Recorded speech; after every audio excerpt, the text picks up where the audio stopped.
سورہ آل عمران آیت نمبر 14۔ اعوذ باللہ من الشیطان الرجیم، بسم اللہ الرحمن الرحیم۔ زین للناس حب الشہوات من النساء والبنین والقناطير المقنطرة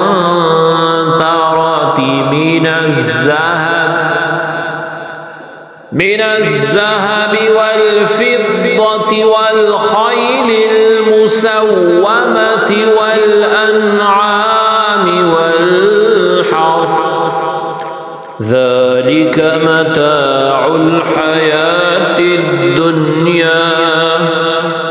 واللہ عنده حسن المآب۔ لفظی ترجمہ ہے زینا مزین کی گئی لی واسطی الناسی لوگوں کے حب و محبت شہواتی خواہشات کی، من سے النسائی عورتوں، وا اور البنینا اولاد، وا اور القناطیری ڈھیر، المقنطرتی ڈھیر کیے ہوئے،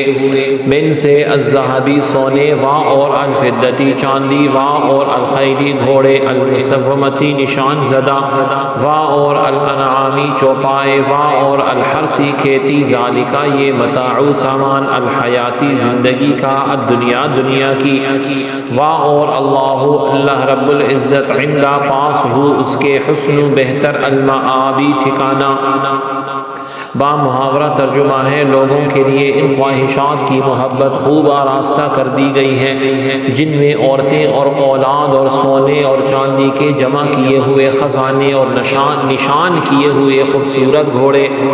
اور مویشی اور کھیتی شامل ہیں۔ یہ سب دنیاوی زندگی کا سامان ہے اور اللہ رب العزت کے پاس بہتر ٹھکانہ ہے۔ آیت کی تفسیر میں فرمایا گیا زین للناس حب الشہوات، یہ لوگوں کے لیے ان کی خواہشات کی محبت کو آراستہ کر دیا گیا،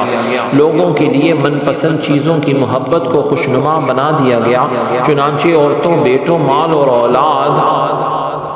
سونا چاندی، کاروبار، باغات، عمدہ سواریوں اور بہترین مکانات کی محبت لوگوں کے دلوں میں رچی ہوئی ہے، اور اس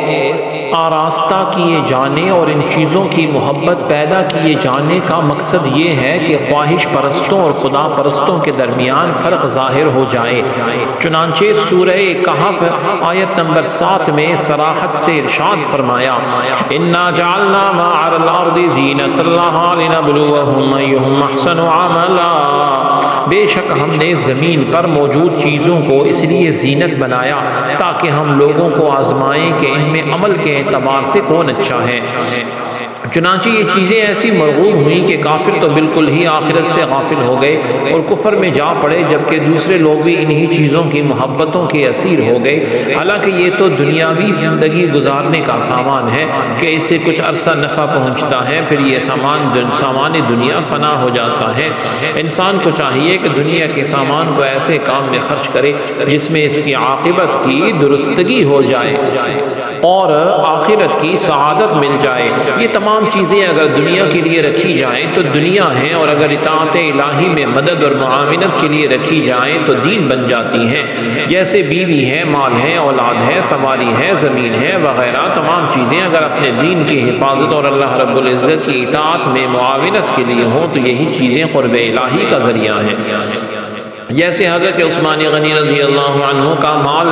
دنیا نہیں دین تھا، اس کے ساتھ فرمایا کہ دنیا کا سامان تو محض ایک سامان ہی ہے، رغبت و محبت اور حرص و طلب کے قابل تو رضا الہی کا مقام یعنی جنت ہے، لہٰذا اس کی رغبت کرنی چاہیے اور اس کے حصول کی کوشش کرنی چاہیے۔ ہمارے لیے اس آیت میں بہت بہترین درس ہے۔ ہم مسلمانوں کی اکثریت بھی انہی دنیاوی چیزوں کی محبت میں مبتلا ہے، اہل خانہ اور اولاد کی وجہ سے حرام کمانا،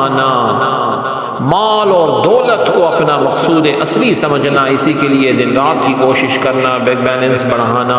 اپنے اثاثوں میں اضافہ کرنا، بہترین لباس ہے، عمدہ مکانات ہیں، شاندار گاڑی ہی تقریباً ہر کسی کا زندگی کا مقصد ہے، مطلوب ہے، مقصود بن گیا ہے۔ ہمیں اس آیت کو سامنے رکھ کر اس پر کچھ غور کرنے کی بھی ضرورت ہے۔ رب العزت ہم سب کو دنیا اور آخرت دونوں کی شاندار کامیابیاں نصیب فرمائے۔ سبحانک اللہم و بحمدک، اشہد ان لا الہ الا انت، استغفرک و اتوب الیک، وصلی اللہ تعالی علی خیر خلقہ محمد وعلی آلہ واصحابہ اجمعین برحمتک یا ارحم الراحمین۔